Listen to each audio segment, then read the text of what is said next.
it is very important for Mr. Modi as a self-styled, strong leader that from time to time he's seen as defying not just the West, but specifically the US.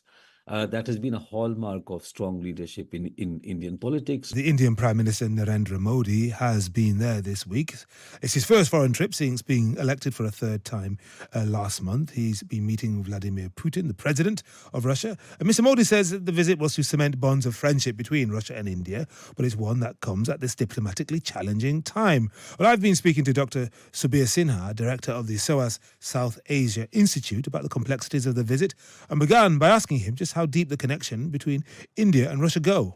The bonds of friendship between the two countries go all the way to national independence in 1947 and perhaps even earlier, because remember the Soviet Union in those days supported the Indian anti-colonial movement, and through the 1950s, 60s and 70s, the Soviet Union provided a huge amount of assistance in agriculture, but especially in industry, in science and technology.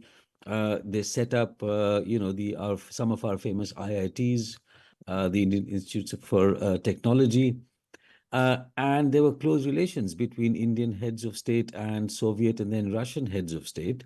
So actually, what Mr. Modi is doing is actually, it has a sort of deep continuity with a very sort of public show of affection between the two countries, encapsulated in close and warm relations between leaders of these two countries.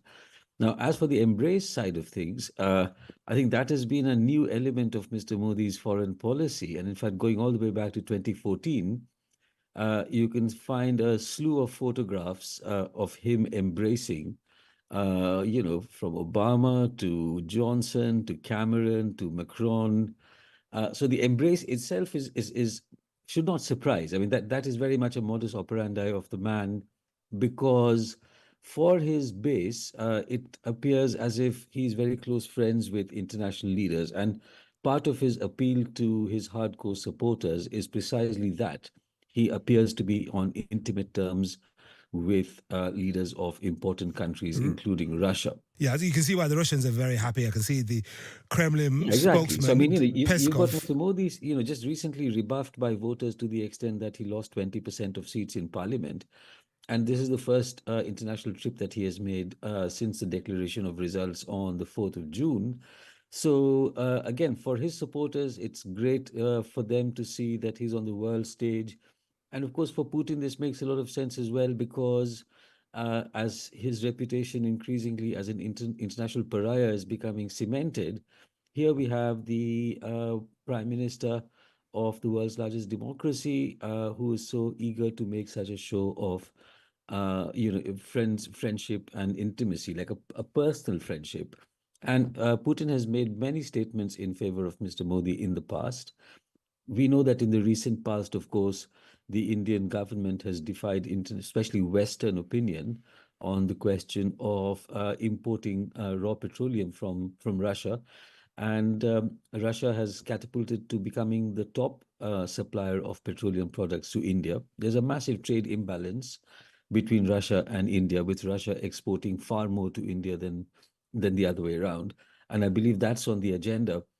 But also on things like defense and on security, from what we hear from the Indian press, they're going to sign some kind of a treaty on military logistics that will allow the Indians to use Russian facilities for the exploration of the Arctic region, which I think Mr. Modi is quite keen on starting sometime in the next few years. So for all of these reasons, whereas it looks very unseemly, especially given the attack on the Children's Cancer Hospital in Ukraine just a couple of days earlier, Mr. Modi being awarded the Order of St. Andrew, which I'm told is the highest civilian honor within Russia, also seems to thumb a nose at the Western allies that have also been quite friendly to Mr. Modi. Well, here's the thing. I'm just looking, Subir, at a picture of a grinning Joe Biden and a grinning Narendra Modi from June last year when Mr. Modi visited Washington. It was a huge fanfare rolling out the red carpet. What kind of action punishment, you might even say, might the US inflict on India? I mean, there's so many sanctions attached to anybody who trades with Russia. Or is India too big, too bold, too brassy that they could not possibly dare? Well, look, I mean, the Americans have actually said today that they're quite disappointed with the hug. But, things are what they are. The Americans have, uh, and the West as a whole, has made a calculation that India is a counterweight to China. And that basically gives India a massive amount of leeway in terms of thumbing their nose from time to time. And, it is very important for Mr. Modi as a self-styled, strong leader that from time to time he's seen as defying not just the West, but specifically the US. That has been a hallmark of strong leadership in Indian politics, going back to the days of Mrs. Indira Gandhi, and before that to Prime Minister Nehru, who was also very kind of demonstrative in his closeness with the Soviet Union at the time. So again, I mean, from the point of view of the space that the Indians have at the moment, Western and I think probably flawed thinking on India as a counterweight to China, and the size of the Indian economy, which always comes in useful when you have different kinds of crises in global capitalism. India is a kind of a safety valve for investment or for opening up of different kinds of markets. So that basically gives the Indians a lot of leeway. And we can see that the last 10 years have seen horrendous human rights abuses in India, horrendous environmental catastrophes, and sort of, destruction of forests and things like that.